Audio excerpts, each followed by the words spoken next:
Hello everybody, hope you're doing well. I thought it would be fun to read aloud some of the children's books I got today. And this first one is called Pog. It is written by Lynn Lee and Kim Gamble. So this is my first time reading it. Let's see how it is. It was written in 2000, so it's pretty old. And I believe in Australia. Yep, Australia. Okay, Pog.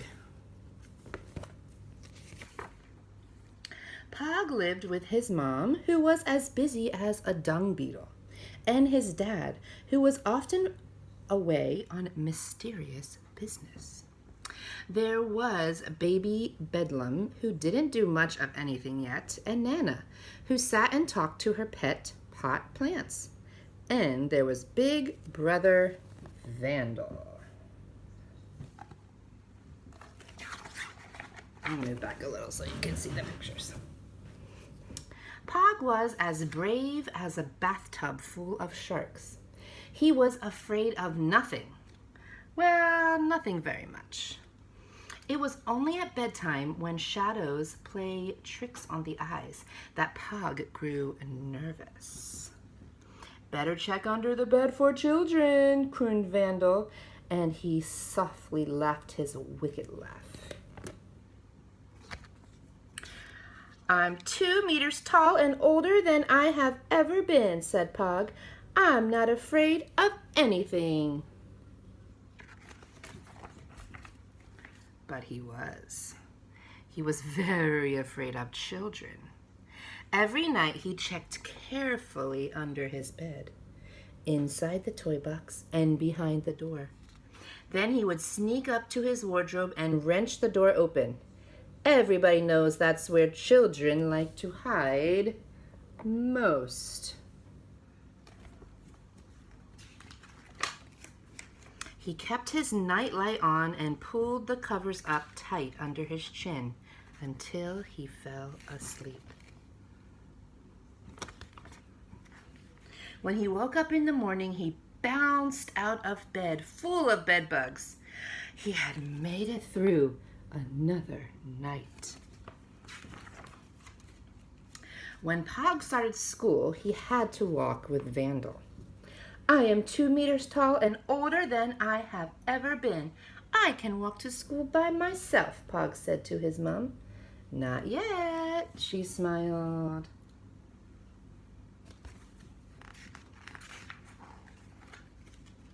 "Pog's too little to walk by himself," crooned Vandal as they set off for school. "I'm as brave as a bucketful of snails," said Pog, and he stuck out his lip in a terrifying pout. "I don't need you." "What about children hiding along the way?" Vandal growled. Pog was shocked. He thought children only came out when it was dark, like a night mist or a bad dream.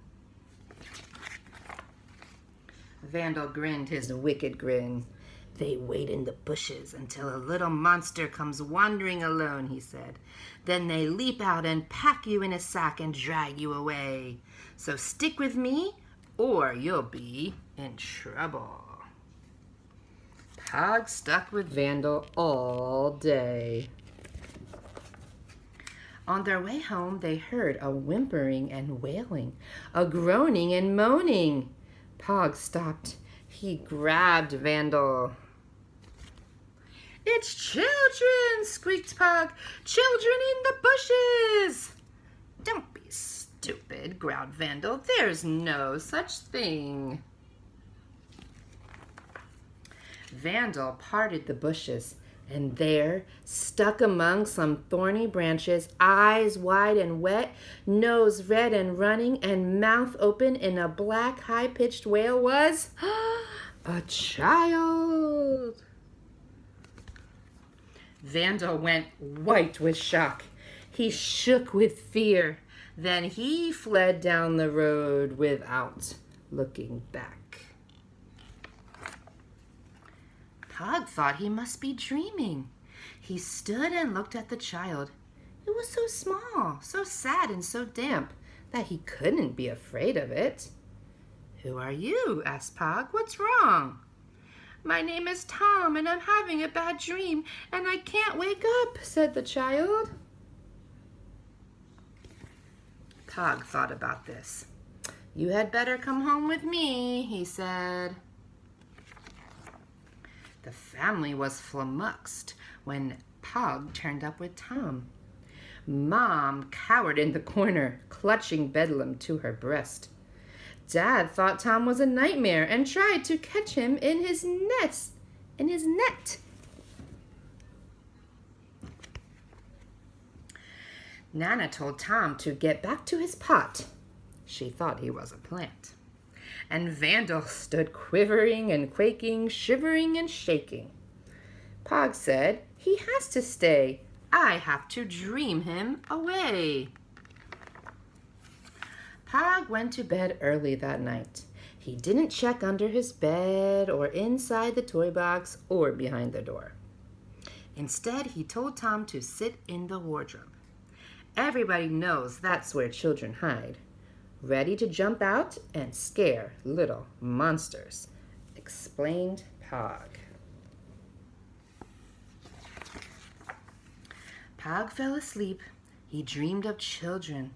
Children laughing in the playground, children playing in the sun, but he wasn't scared. He dreamed of Tom running home where his parents were waiting.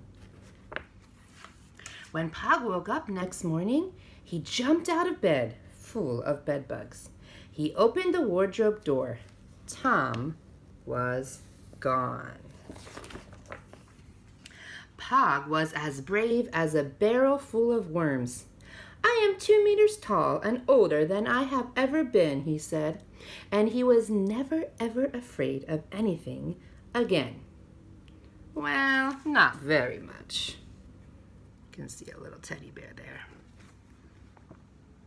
All right, I hope you liked this read aloud today. I thought it was really cute. Nice illustrations and fun storyline. I think a lot of kids would enjoy this book, and they could have fun drawing pictures of Pog and his family and talking about maybe what makes them scared and those kind of things. So hope you enjoyed and hope you all have a wonderful day, and I will see you soon for another Read Aloud with Miss Kim.